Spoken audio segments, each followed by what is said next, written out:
Hello प्रिय विद्यार्थियों, आपका चैनल पर स्वागत है। आज माध्यमिक शिक्षा बोर्ड राजस्थान ने कक्षा 10 के 2026 में जो वार्षिक परीक्षा होने वाली है उसके मॉडल पेपर, नमूना प्रश्न पत्र और नील पत्र जारी कर दिए हैं। तो कक्षा 10 का हिंदी का पेपर है वो इस पैटर्न पर आएगा। कितने ऑब्जेक्टिव टाइप प्रश्न आएंगे, कितने रिक्त स्थान वाले प्रश्न आने वाले हैं, कितने लघुरात्मक हैं, कितने निम्नात्मक हैं, संपूर्ण जानकारी हम इस वीडियो में लेंगे। और ये पेपर है वो आपके लिए बहुत ही महत्वपूर्ण होने वाला है। पेपर सेम का सेम ऐसा ही आएगा, प्रश्न में थोड़ी चेंजिंग हो सकती है। हो सकता है इस पेपर से आपके 20-30% का कोर्स सेम का सेम भी आ जाए। देखो भी पहला प्रश्न आपका बहुत विकल्प का आएगा। इसमें 4 विकल्प मिलेगा आपको प्रत्येक प्रश्न में। भौगोलिक शब्द में कौन सा प्रत्यय है? भौगोलिक, भूगोल प्लस में इक, तो यहाँ बे ऑप्शन आपका राइट होगा, इक प्रत्यय होगा। ये एक नंबर के प्रश्न 18 प्रश्न आएंगे, ठीक है। निराकार शब्द किस उपसर्ग से बना है? अभी निराकार में निर उपसर्ग है, ये रे हलंत होगा, देखना ये द ऑप्शन गलत होगा आपका, तो बे ऑप्शन आपको सही करना है। निर प्लस में आकार। व्यक्ति जो पेट भरा व तन ढका होने पर भी सो नहीं पाता उसे कहते हैं असंतुष्ट व्यक्ति। जो असंतुष्ट व्यक्ति होता है उसका पेट भरने और तन ढका हुआ तो भी उसे नींद नहीं आती है। और आगे देखो भी 4 नंबर प्रश्न दिया गया है, निम्नलिखित में से कौन सी रचना मन्नू भंडारी की नहीं है? इसमें झूठ और सच चाहिए, यशपाल की है, मन्नू भंडारी की नहीं है। त्रिशंकु में हार गई, एक प्लेट सैलाब, ये तीनों जो कृतियां हैं, रचनाएं हैं, ये मन्नू भंडारी की हैं। अगर आप चैनल पर नए, चैनल को जरूर सब्सक्राइब कीजिए। हम कक्षा 10 के सभी मॉडल पेपर, नमूना प्रश्न पत्रों के हल आपको यहाँ पर उपलब्ध करवाएंगे, तो हमसे जुड़िए। लेखक ने बाल गोविंद की संगीत साधना का चरम उत्कर्ष किस दिन देखा था? चरमोत्कर्ष, तो इसमें आपका होगा द ऑप्शन राइट, पुत्र की मृत्यु पर। क्वेश्चन नंबर 6 देखो भी, गोपियों द्वारा उद्धव को अंत में कौन सा धर्म याद दिलाया जाना प्रदर्शित है? तो इसमें राज धर्म याद दिलाया उन्होंने। क्या कौन सा दिलाया? अभी राज धर्म। कोई प्रश्न में त्रुटि हो या आपको ऐसा लग रहा हो कि इसमें प्रश्न में चेंज होना चाहिए, तो आप कमेंट जरूर कर सकते हैं। हो सकता है कोई मिस्टेक हो तो याद दिलाएं। क्वेश्चन नंबर 7 देखो भी, अट नहीं रही है कविता में किस मास की मादकता का वर्णन किया गया है? इसमें 7 नंबर में क्या करोगे भी, फागुन मास की वर्णन किया गया है। इसमें संगतकार का कार्य होता है। संगतकार इसमें बताओगे मुख्य गायक के साथ स्वर मिलाकर उसके स्वर को बल प्रदान करना, ठीक है। ए ऑप्शन इसमें राइट होगा। ये प्रश्न अर्धवार्षिक परीक्षा में भी पुटअप हुआ था इसी तरीके से। क्वेश्चन नंबर 9 देखो भी, भोलानाथ और उसके दोस्तों का कौन सी शरारत महंगी पड़ी थी भी? मूसन तिवाड़ी के साथ बदतमीजी की, द ऑप्शन राइट होगा। बहुत मोस्ट प्रश्न है ये। मैं क्यों लिखता हूं पाठ के आधार पर बताइए कि आलसी लोग किस दबाव के बिना नहीं लिख पाते? माता पिता का दबाव, आंतरिक दबाव, बाहरी दबाव। सही ऑप्शन इसमें आपका जाएगा भी राइट होगा।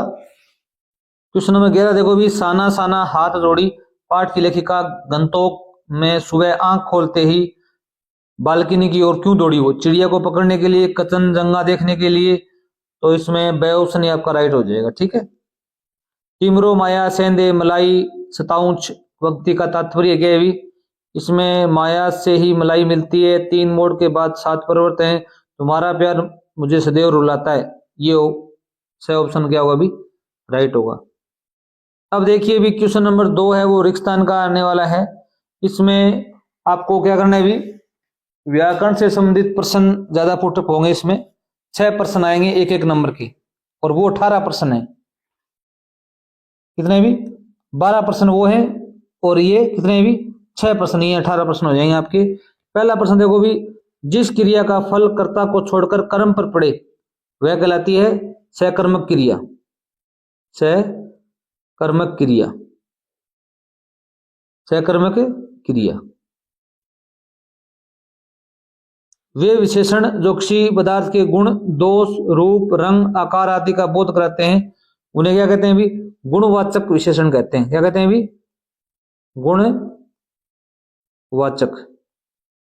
वे सब जिनके स्वरूप में लिंग, वचन, काल आदि से कोई परिवर्तन नहीं होता उन्हें कौन से शब्द कहते हैं भी? अविकारी शब्द कहते हैं। क्या कहते हैं भी? अविकारी शब्द और इसका आप दूसरा नाम होता है अव्यय शब्द भी कह सकते हो आप, इन्हें अव्यय कहते हैं। क्या कहते हैं भी? अव्यय। ये मोस्ट है, अर्धवार्षिक में भी, पीछे वार्षिक एग्जाम में भी 2-3 बार आया हुआ है, आ सकता है आपके। सर्वनाम के कितने भेद होते हैं भी? सर्वनाम के 6 भेद होते हैं। स्वागत शब्द में संधि है, सु प्लस में आगत। और कौन संधि बताओगे भी? यण संधि। इसमें कौन संधि है भी? यण संधि है। रात दिन शब्द में समास कौन सा है भी? द्वंद्व समास है। कौन समास है भी? द्वंद्व। रात और दिन।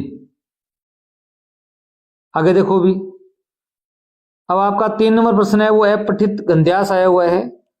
भारत के राष्ट्रीय आदर्श त्याग और सेवा। आप क्या हमेशा याद रखना, जो भी है पठित गंध्यास आए उसको 2 बार आराम से पढ़ोगे आप, आपके सारे प्रश्न सही होंगे, एक प्रश्न भी गलत नहीं होगा। भारत के राष्ट्रीय आदर्श क्या है भी? त्याग और सेवा। आप इन धाराओं में तीव्रता उत्पन्न कीजिए और शेष सब अपने आप ठीक हो जाएगा। तुम काम में लग जाओ, फिर देखोगे इतनी शक्ति आएगी कि तुम उसे संभालने सकोगे। दूसरों के लिए रत्तीभर सोचने से धीरे धीरे हृदय में सिंह का सा बल आ जाता है।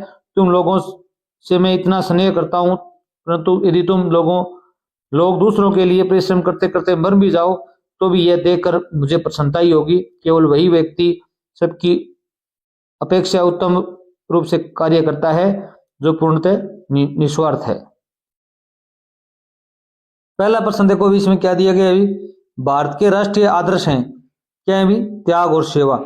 यहाँ बे ऑप्शन इसमें आपका राइट होगा। यह पठित गंध्यास से आपकी किताब से नहीं आने वाले, बाहर से आएंगे। दूसरों के लिए सोचने से हृदय में किस प्रकार का सा बल आ जाता है? ये यहां पर दिया हुआ था, देखो भी, सिंहसा बल। कैसा बल भी? सिंहसा, शेर जैसा बल आ जाता है।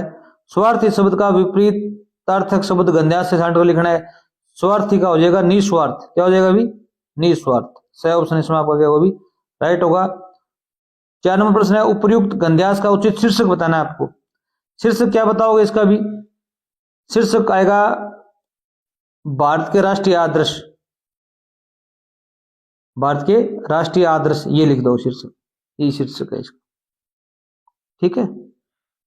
अगला प्रश्न है, लेखक को क्या देखकर प्रसन्नता होगी? क्या देखकर प्रसन्नता होगी भी? लेखक को यदि तुम लोग दूसरे के लिए परिश्रम करते करते मर भी जाओ तो भी यह देखकर मुझे प्रसन्नता ही होगी। ठीक है। और कौन सा व्यक्ति उत्तम रूप से कार्य करता है भी? 6 नंबर प्रश्न है, इसमें लास्ट लाइन में दिया गया है, वही व्यक्ति सबकी अपेक्षा उत्तम कार्य से करता है जो पूर्णतः निस्वार्थ है। जो निस्वार्थ व्यक्ति होता है वह उत्तम रूप से कार्य करता है। आगे देखो भी, 4 नंबर है, ये भी अपठित गंध्यास है, आपके पद्यांश है, आपकी किताब के अंदर से नहीं आने वाला, बाहर से आने वाला है। उषा की लाली में अभी से गए निखर, हिमगिरी के कनक शिखर, आगे बढ़ा शिशु रवि, बदली छवि देखता रह गया है अपलक कवि, डर था प्रतिफल अप्रूप यह जादुई आबा, जाए न बिखर। ये क्या है भी?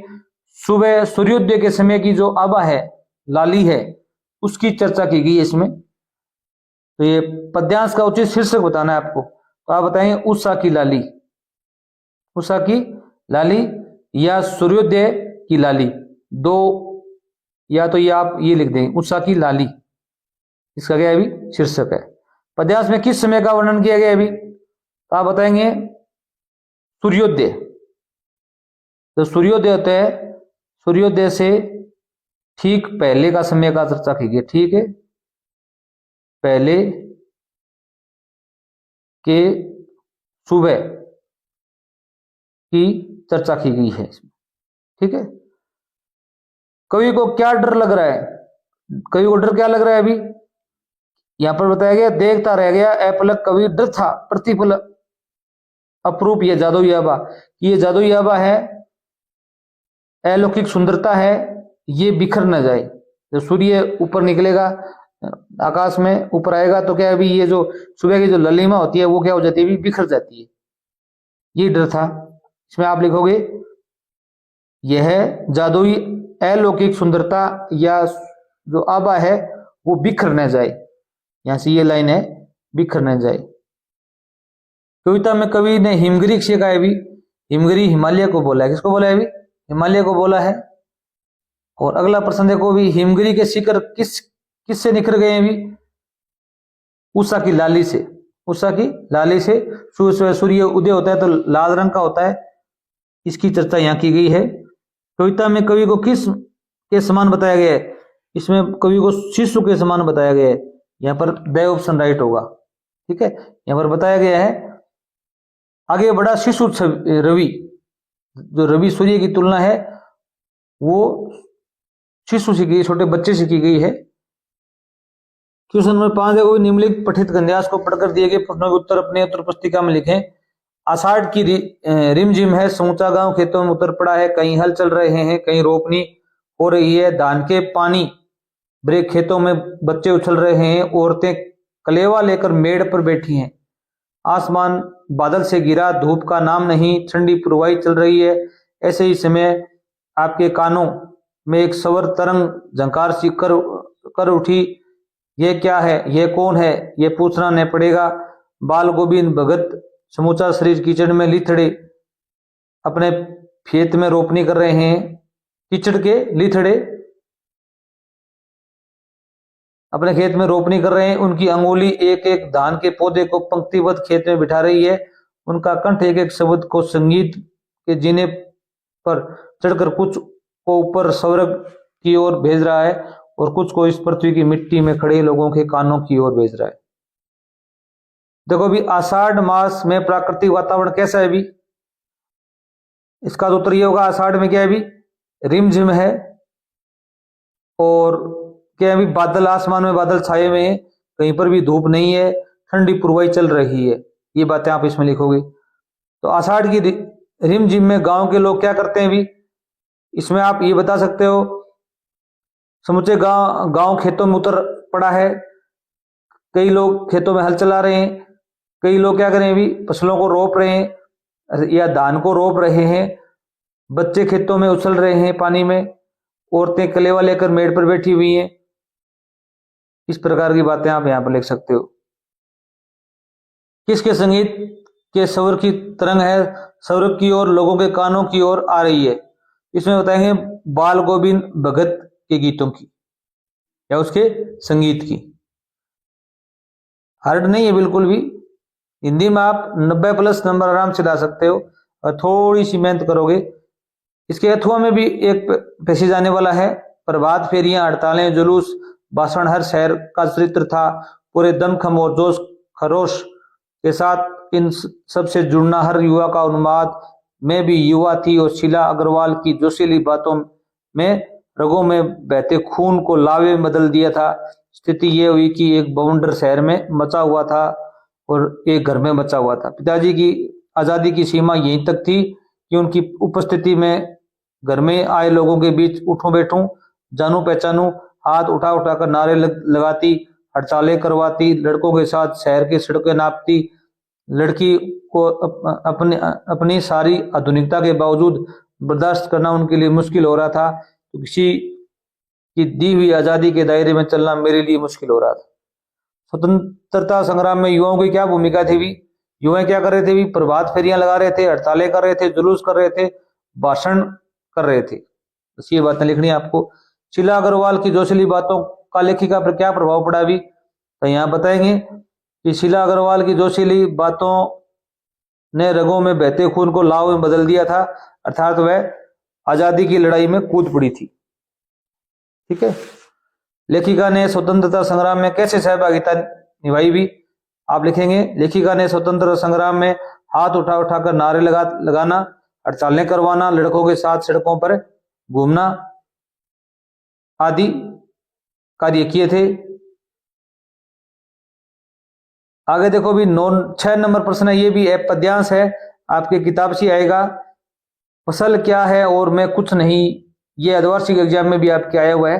हमने अर्धवार्षिक का पेपर भी हल करके उपलब्ध करवाया हुआ है, आप देख सकते हैं। वह नदियों के पानी का जादू है, वह कुछ नहीं है, नदियों के पानी का जादू है। वह हाथों के स्पर्श की महिमा है। भूरी काली संदली मिट्टी का गुणधर्म है, रूपांतरण है सूरज की किरणों का, चिमटा हुआ संकोच, हवा की थिरकन का।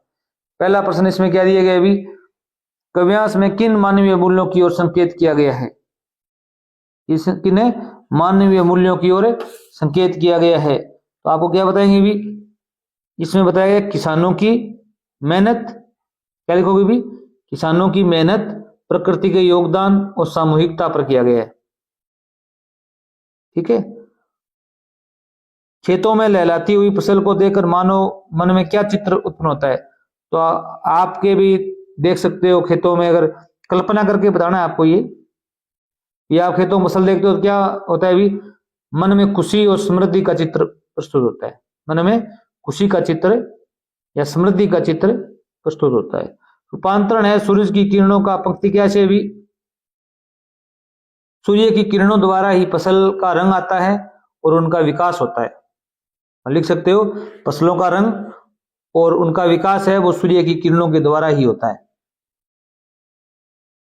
आगे, हमारे हरी हारील की लकड़ी, मन कर्म वचन नंद नंदन उर, ये दृढ़ करी पकड़ी, जागत सोवत सोपन दिवस निशी, कान्हे कान्हे जकरी, सुनत लोग लागत है सो ज्यों कुरुई ककरी, सु तो व्याधि हमको ले आई, देखी सुनी ने करी, ये तो सुरी तनही ले सौंपो, जिनके मन चक्री। इसमें देखो अभी क्या दिया गया, गोपियों ने कृष्ण की तुलना किससे की गई भी, आप बताएंगे हारील की लकड़ी से की गई। किससे की भी, हारील की लकड़ी से। लकड़ी है, लकड़ी है ये, ठीक है। हारील पक्षी होता है, वो पेड़ पर लकड़ी को नहीं छोड़ता, उसी प्रकार गोपियां हैं, उनका मन है वो कृष्ण को नहीं छोड़ता है। गोपियों का उद्धव द्वारा दिया गया योग संदेश कैसा प्रतीत होता है, इसमें लिया गया है कुरुई ककड़ी, कड़वी ककड़ी जैसा प्रतीत होता है। कैसा प्रतीत होता है भी, कुरुई ककड़ी मतलब कड़वी ककड़ी के समान प्रतीत होता है। काव्यांश में रेखांकित पंक्ति का आशय बताना है, ये एक पंक्ति है उसका रेखांकित किया गया है, इसका अर्थ बताना है आपको। क्या बताओगे भी, गोपियां उद्धव से कहती हैं कि योग और ज्ञान का संदेश उन लोगों को दें जिनका मन है वो चक्री की तरह चंचल है, स्थिर नहीं है, हमें मत दीजिए, उनका दीजिए जिनका मन क्या है भी, चक्री चलती है ना, चक्री की तरह चंचल है। अब देखो अभी खंड ब है, उसमें आपके दो दो अंक के प्रश्न आने वाले हैं, 40 शब्दों में लिखने हैं। 7 नंबर प्रश्न अपना आया हुआ था, हालदार साहब ने कैप्टन चश्मे वाले को सामने खड़ा देखते ही क्या प्रतिक्रिया व्यक्त की। नेताजी का चश्मा पाठ के आधार पर आपको लिखना था। इसका आंसर आप लिखोगे, हालदार साहब कैप्टन को देखकर अवाक रह गई, क्योंकि उन्होंने सोचा था कि कैप्टन कोई हट्टा कट्टा फौजी होगा, लेकिन वह एक बेहद बूढ़ा, मरियल और लंगड़ा व्यक्ति निकला। उनकी कल्पना के विपरीत कैप्टन एक साधारण चश्मे वाला फेरी वाला था, जो अपनी देशभक्ति की भावना के कारण नेताजी की मूर्ति को चश्मा पहनाता था। इस देखकर हवलदार साहब हैरान रह गए, और एक साधारण व्यक्ति के अंदर देशभक्ति की ऐसी गहरी भावना हो सकती है। क्वेश्चन नंबर 8 आया हुआ है, लखनवी अंदाज कहानी में लेखक ने पतनशील सामंती वर्ग पर कटाक्ष किया है, कथन का उदाहरण से स्पष्ट करवाना है आपको। तो इसका उत्तर आप ये लिखोगे, अच्छा रहेगा। लखनवी अंदाज कहानी में लेखक ने पतनशील सामंती वर्ग पर कटाक्ष किया है, क्योंकि यह वर्ग बनावटी और दिखावटी जीवन जीता था, जिसमें नफरत, नजाकत और दिखावा ही मुख्य था। नवाब साहब का खीरा सूंघकर खिड़की से बाहर फेंक देना इसका एक प्रमुख उदाहरण है। जो उनकी नवाबी शान दिखाने के लिए था, यह वर्ग अपनी झूठी शान के लिए जीता था, वास्तविकता से दूर भागता था। क्वेश्चन नंबर 9 देखो भी, बिस्मिल्लाह खां को सेनाई की मंगल ध्वनि का नायक क्यों कहा जाता है। नौबत खाने में इबादत पाठ के आधार पर बताना है, यह द्वार्षिक में भी आपके पुटअप हुआ था शायद। तो बताओगे, बिस्मिल्लाह खान को सेनाई की मंगल ध्वनि का नायक इसलिए कहा जाता है क्योंकि सेनाई एक मांगलिक वाद्य यंत्र है, और वे उसके सबसे अद्वितीय और सर्वश्रेष्ठ वादक थे, जिन्होंने इस वाद्य को लोक संगीत से उठाकर शास्त्रीय संगीत की ऊंचाइयों तक पहुंचाया। क्वेश्चन नंबर 10 देखिए भी, ये सारे प्रश्न 2-2 अंक के हैं। राम लक्ष्मण परशुराम संवाद काव्यांश के आधार पर योद्धा की क्या क्या विशेषताएं होती है बताना है। ये प्रश्न भी अपने इसमें पैसेज आया हुआ है शायद, द्वार्षिक में राम लक्ष्मण परशुराम संवाद के अनुसार एक वीर योद्धा की विशेषता है कि वह शांत होता है, विनम्र होता है और साहसी होता है, और वह अपनी वीरता का बखान नहीं करता बल्कि कर्मों से अपनी पहचान बनाता है। वीर योद्धा ब्राह्मणों, गायों, कमजोरों पर अपनी वीरता नहीं दिखाते, अन्याय के विरुद्ध हमेशा खड़े रहते हैं। 11 नंबर प्रश्न देखो भी, आत्मकथा सुनाने का अभी समय नहीं है, कवि ने ऐसा क्यों कहा कि आत्मकथ्य काव्यांश के आधार पर समझाइए। तो इसमें आप लिखेंगे कवि ने कहा कि आत्मकथ्य काव्यांश के आधार पर अभी आत्मकथा सुनाने का समय नहीं है, क्योंकि कवि अपने जीवन के दुखों को फिर से कुरेदना नहीं चाहता था। उसका मानना था कि अभी उसने कोई ऐसी बड़ी उपलब्धि हासिल नहीं की है जिसे दूसरों की प्रेरणा के तौर पर सुना सके। कवि को यह भी लगता है कि उसके जीवन की कहानी अभी पूरी तरह से परिपक्व नहीं हुई थी, वह अपने अंतर्मन के लोगों के सामने प्रस्तुत करने में संकोच महसूस करता है। 12 नंबर प्रश्न इसमें आया हुआ है, दंतुरीन मुस्कान मृतक में भी जान डालने में समर्थ होती है, कथन में निहित भाव बताने। तो इसमें कवि कहता है कि उस शिशु की मुस्कान बड़ी मनमोहक होती है, उसकी मुस्कान से मृतक में भी जान डालने की शक्ति होती है। कवि ने के कहने का आशय यह है कि उस प्रकार के शिशु की मुस्कान से मुस्कान में वह शक्ति छिपी है जो किसी प्रकार के मनुष्य को सरस बना सकती है। क्वेश्चन नंबर 13 देखिए भी, लेखक के साथियों ने मूसन तिवारी को क्या कहकर चिढ़ाया, उसका क्या परिणाम हुआ। माता का आंचल पाठ के आधार पर लिखना है आपको। आप बताएंगे एक दिन भोलानाथ और उसके साथी बाग से आ रहे थे, उन्हें मूसन तिवारी गुरुजी दिखाई दिए, उन्हें कम दिखाई पड़ता था। साथियों में से ढीठ बेजू ने उन्हें चिढ़ाते हुए कहा, बुढ़वा बेईमान मांगे करेला का चोखा। गुरुजी को चिढ़ाकर सभी बच्चे घर की ओर भागने लगे। गुरुजी बच्चों को पकड़ने के लिए भागे पर बच्चे हाथ न आए। वे पाठशाला चले गए। पाठशाला से 4 बच्चे भोलानाथ और बेजू को पकड़ने के लिए घर आ गए। शरारती बेजू और अन्य बच्चे भाग गए, पर भोलानाथ को गुरुजी के शिष्य पकड़कर पाठशाला ले गए। जिन बच्चों ने गुरुजी को चिढ़ाया था उनके साथ रहने के कारण उन्होंने भोलानाथ को दंडित किया था। लेखक ने जीव अपव्यय के बारे में क्या अनुमान लगाया, मैं क्यों लिखता हूं, पाठ के आधार पर बताना है। जीव अपव्यय, जीवों को मारना। उत्तर लिखोगे मैं क्यों लिखता हूं, पाठ के आधार पर लेखक ने अनुमान लगाया कि जीवों का व्यर्थ में मारा जाना अणुबम के व्यर्थ के विनाश से भी अधिक दुखद है। क्वेश्चन नंबर 5 देखो भी, अपनी खिचड़ी अलग पकाना, मुहावरे का अर्थ बताना है। एक प्रश्न आपके ग्रामर मुहावरे का भी इसमें आया हुआ है। तो सबसे अलग थलग रहना, अपनी खिचड़ी अलग पकाना, मुहावरे का अर्थ क्या है भी, सबसे अलग थलग रहना या अपना काम सबसे अलग ढंग से करना। उदाहरण वाक्य में प्रयोग ऐसे करोगे आप, रमेश हमेशा अपनी खिचड़ी अलग पकाता है, किसी भी सामूहिक कार्यक्रम में भाग नहीं लेता है। अब खंड सी है, उसमें देखो भी आपके प्रश्न है वो 3 अंक के आने वाले हैं। 16 नंबर प्रश्न आपका है नेताजी का चश्मा, पाठ के आधार पर वो लंगड़ा क्या जाएगा फौज में, पागल है पागल। पंक्ति का नेताजी के प्रति पानवाले का दृष्टिकोण स्पष्ट कीजिए। इसमें उत्तर दोगे पानवाले ने कैप्टन को लंगड़ा और पागल कहा है, जो कि अति गैर जिम्मेदाराना और दुर्भाग्यपूर्ण वक्तव्य है। कैप्टन में एक सच्चे देशभक्त के वे सभी गुण मौजूद हैं जो कि पानवाले में या समाज के अन्य किसी वर्ग में नहीं है। वह भले ही लंगड़ा है तो उसमें इतनी शक्ति है कि वह कभी भी नेताजी को बगैर चश्मे के नहीं रहने देता है। ये प्रश्न अच्छा है, आया हुआ भी है द्वार्षिक में। इसके अथवा में भी प्रश्न नहीं आएगा भी, ये भी याद रखना। जो 16 नंबर प्रश्न आएगा आपका खंड से आएगा, सी सेक्शन सी है, इसमें आपको एक ऑप्शन और मिलेगा, ये भी कर सकते हो आप। उसकी वजह मानव की जो योग्यता उससे आत्म विनाश के साधनों का आविष्कार कराती है, मैं उसे उसकी संस्कृति कहें संस्कृति। संस्कृति पाठ के आधार पर स्पष्ट कीजिए। ये प्रश्न बहुत मोस्ट इंपोर्टेंट है, इन्हें जरूर याद कीजिए, आपके वार्षिक एग्जाम में आएंगे। उत्तर देखो, मानव की आत्म विनाश के साधनों का आविष्कार कराने वाली योग्यता असंस्कृति है। पाठ के अनुसार असली संस्कृति वह जो कल्याण और प्रगति के लिए प्रेरित होती हो, जबकि विनाश के लिए की गई खोजें असंस्कृति कहलाती हैं, क्योंकि इनका संबंध मानव कल्याण की भावना से टूट जाता है। क्वेश्चन नंबर 17 देखो भी, अट नहीं रही है कविता में कवि ने प्रकृति के व्यापकता का वर्णन किन रूपों में किया है। तो कवि ने अट नहीं रही है कविता में प्रकृति की व्यापकता का वर्णन फागुन मास के सौंदर्य के रूप में किया है। ये प्रश्न आया हुआ है द्वार्षिक में पिछले वर्ष का, तो इसे आप जरूर याद करें। जिसमें सुगंधित हवा, रंग बिरंगे फूल, लाल और हरे पत्तों की छटा, उड़ते हुए पक्षियों का वर्णन है। इसके अथवा प्रश्न आया हुआ है, किसी भी क्षेत्र में प्रसिद्धि पाने वाले लोगों को उनके लोग तरह तरह से अपना योगदान देते हैं, संगीतकार कविता के आधार पर समझाइए। अब देखो, संगीतकार कविता के आधार पर प्रसिद्धि पाने वाले लोगों के पीछे कई योगदानकर्ता होते हैं। संगीतकार कविता के माध्यम से संगीतकार, गीतकार, वादक, यंत्र वादक, अन्य सहायक कर्मचारियों की भूमिका को उजागर करती है, जो मुख्य गायक को सफल बनाने में मदद करते हैं। मोस्ट प्रश्न है आ जाएगा आपके, कितना कम लेकर मैं समाज को कितना अधिक वापस लौटा देती हूँ, साना साना हाथ जोड़ी, पाठ के आधार पर इसका वर्णन करना है।